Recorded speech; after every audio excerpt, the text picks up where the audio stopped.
On May 31, 2009, at 1929 UTC, Air France Flight 447 took off from Antonio Carlos Jobim International Airport in Rio de Janeiro, destined for Paris Charles de Gaulle Airport. The flight carried 216 passengers and 12 crew members. However, 11 hours later, the plane did not arrive at its destination in Paris. So, what exactly happened on this flight? Today, we will talk about the disappearance of Air France Flight 447.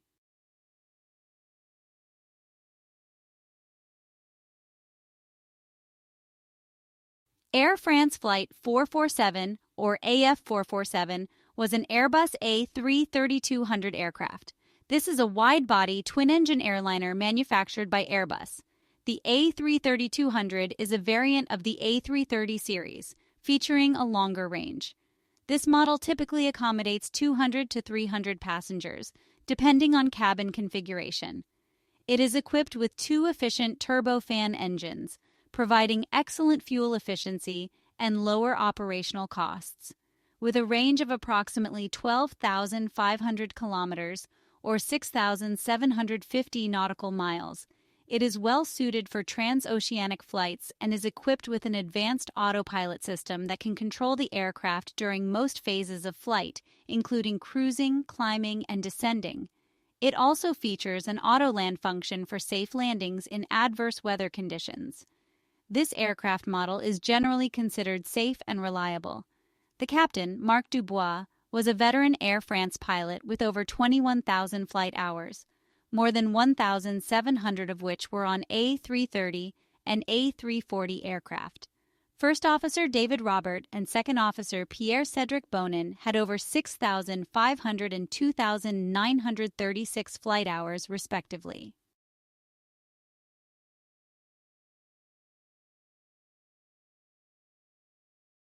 On the evening of May 31, 2009, at 1929 local time, Air France Flight 447, or AF447, took off from Antonio Carlos Jobim International Airport in Rio de Janeiro.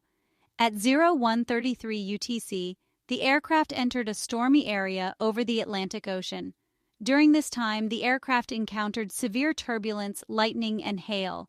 From 01:35 to 01:37 UTC, the aircraft's ACARS, or Aircraft Communications Addressing and Reporting System, sent several fault reports, including airspeed sensor failure and autopilot disengagement alerts. These reports were the last data transmissions before the plane lost contact. The ACARS system is used for transmitting flight data, maintenance reports, and operational communications between the aircraft and ground stations.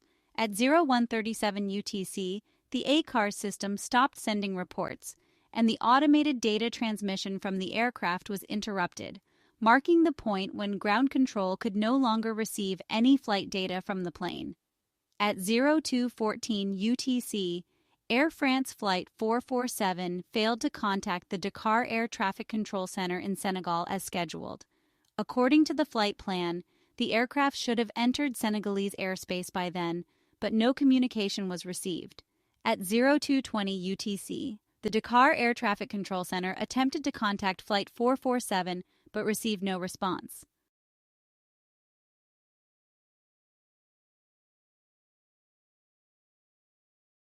Ground control began to worry about the aircraft's status and issued an emergency call to nearby flights, trying to establish contact with Flight 447. At 03:45 UTC, Air France officially declared the flight missing and initiated an emergency search and rescue operation. The disappearance of Air France Flight 447 sparked widespread speculation and reactions. Since the plane lost contact while flying over the central Atlantic, an area known for frequent severe thunderstorms, initial speculation suggested that the aircraft might have encountered extreme weather conditions leading to a crash. The media and experts widely believed that a thunderstorm was likely the primary cause of the accident.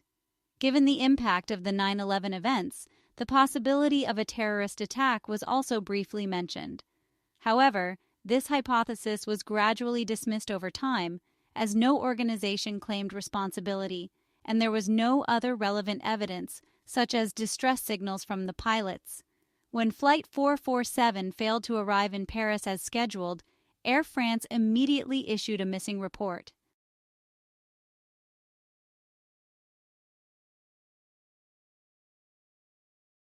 French, Brazilian, and other nations' aviation and maritime rescue forces quickly launched search and rescue operations, focusing on the central Atlantic region where the plane was likely to have crashed.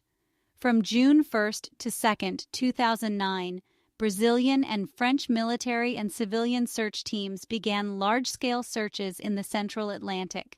The last automatic data transmission before the plane lost contact indicated that the aircraft encountered severe weather while flying over the Atlantic, but did not provide precise coordinates for the crash.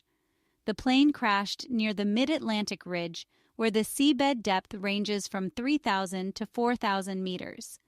This remote location made rescue and search operations challenging due to the vast area and limited access to transportation and communication facilities. The search and rescue efforts included sea patrols and aerial searches, but due to rough sea conditions and the extensive search area, no valuable clues were found in the initial phase.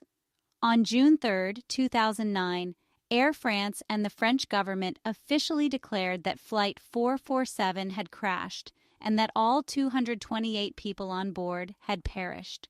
Although no wreckage or bodies had been found at that time, it was concluded that the plane had run out of fuel and could not continue flying. On June 6, 2009, a French Navy patrol ship discovered wreckage and some bodies in the central Atlantic. As more wreckage and bodies were found, it became evident that the crash site was near the mid-Atlantic ridge. The depth of this area, which ranges from 3,000 to 4,000 meters, made it difficult for traditional search tools like sonar and submersibles to operate effectively.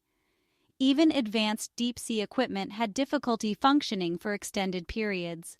The aircraft's flight data recorder, or black box, had not yet been found.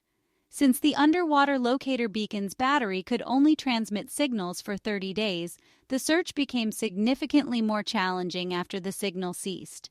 In the months following the crash, multiple countries participated in the search, using sonar and submersibles to conduct underwater scans.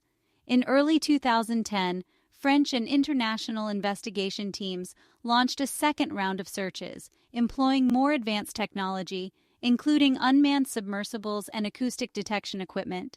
However, they still did not find the crucial flight data recorder or cockpit voice recorder. In March 2011, the French Bureau of Inquiry and Analysis for Civil Aviation Safety, or BEA, and other international teams began a fourth round of searches, bringing in even more advanced underwater search equipment, including high-precision sonar and deep-sea submersibles.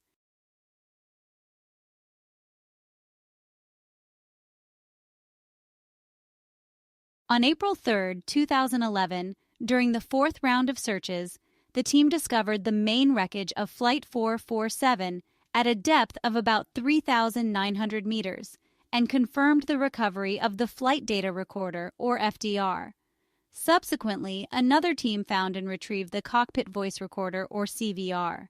The discovery of these two black boxes marked a major breakthrough in the search efforts, providing crucial evidence to uncover the cause of the crash. The recovered black boxes were sent to the French Bureau of Inquiry and Analysis for Civil Aviation Safety, or BEA, for decoding. The data ultimately revealed the truth behind the Air France Flight 447 disaster.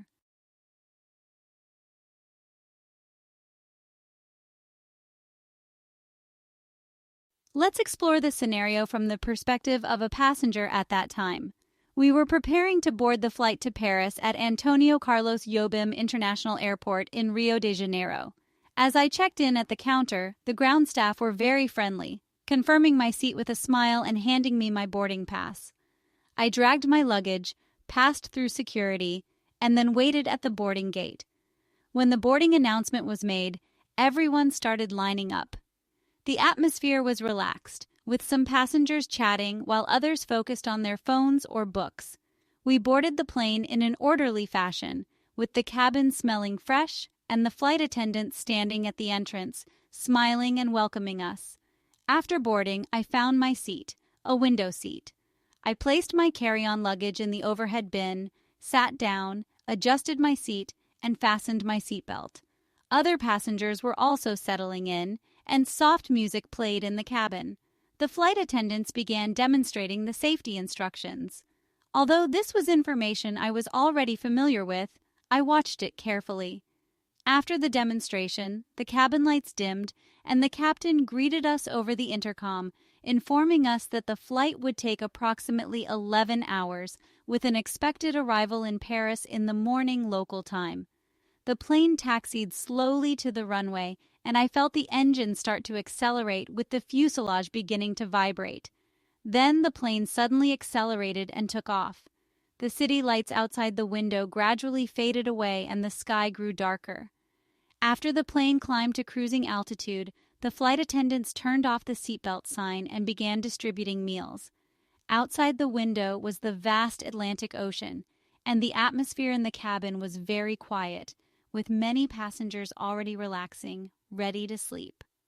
I also adjusted my seat back, turned on the in-flight entertainment system in front of me, and chose a movie to relax. When dinner was served, I noticed that the food on board was quite good, with dessert and coffee available afterward. After the meal, the flight attendants collected the trays, and the cabin lights were dimmed further, with many people already preparing to sleep. I remember the pilots occasionally updating us on the flight's progress, telling us that the plane was flying smoothly and the weather was good. I felt I could take a short nap, so I took out my travel pillow, leaned against the seat, and closed my eyes. Many passengers were already asleep. In the first few hours after takeoff, everything appeared to be normal.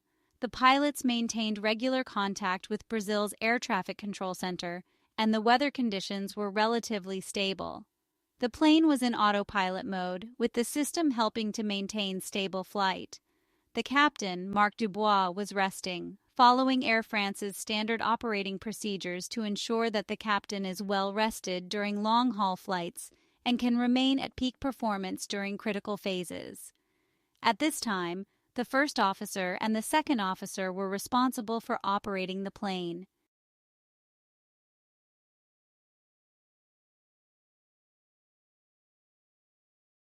However, at 1:45 UTC on June 1st, the aircraft entered a thunderstorm zone near the equator over the Atlantic Ocean. At this point, the plane encountered strong air turbulence and thunderstorm clouds. While passing through the storm zone, the aircraft's pitot tubes, which are sensors used to measure airspeed, became blocked by ice.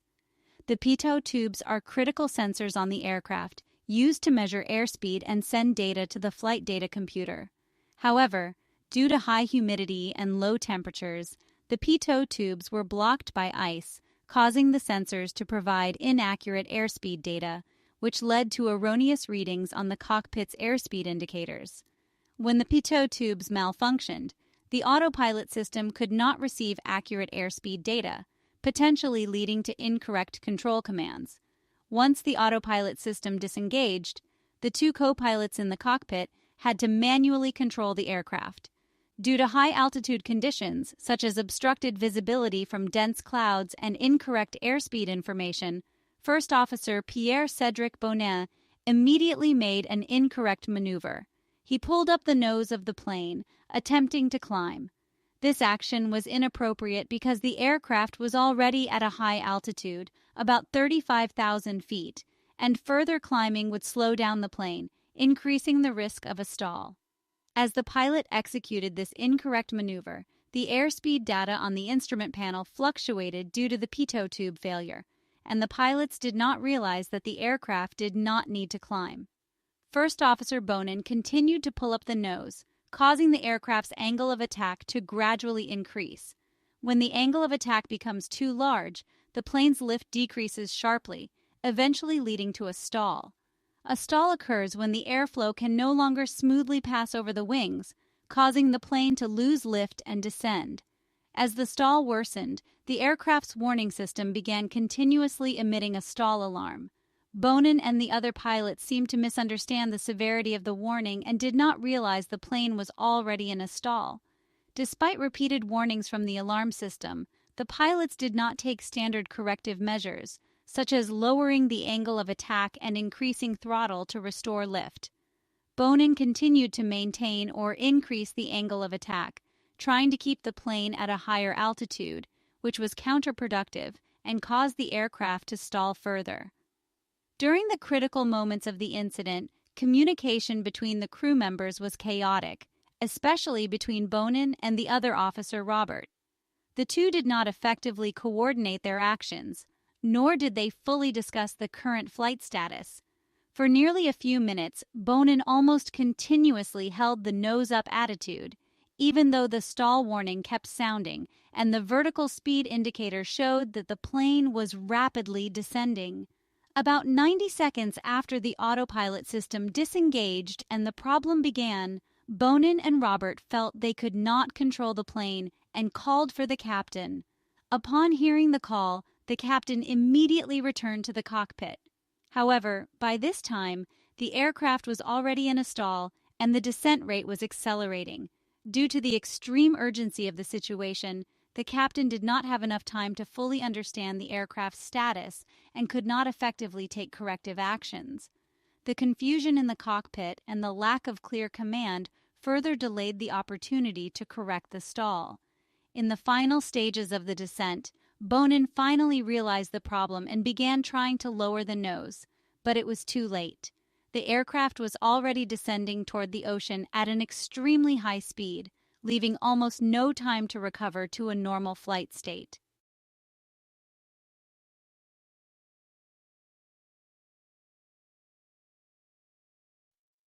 In the stall condition, the plane continued to descend for 3 minutes and 30 seconds, ultimately crashing into the Atlantic Ocean off the northeast coast of Brazil, approximately 370 kilometers north of the equator, at 2:14 UTC on June 1, 2009. The aircraft hit the water in a near-vertical position, with the nose up and tail impacting the ocean first, at a speed of approximately 107 knots, about 198 kilometers per hour, a condition known as tail strike, which is typical of a stall crash. The aircraft's fuselage and structure were severely damaged by the strong impact, causing the plane to disintegrate completely, resulting in the deaths of all 228 people on board.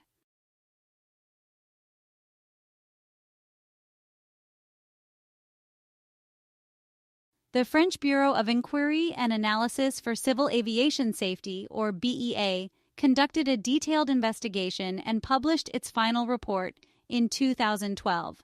The investigation revealed that the primary cause of the accident was the pilot's failure to correctly handle the emergency situation after the pitot tube malfunction, leading the aircraft into a stall and eventually crashing. The investigation also highlighted issues with insufficient pilot training in high-altitude stall scenarios, crew coordination problems, and an over-reliance on the autopilot system as key contributing factors to the accident.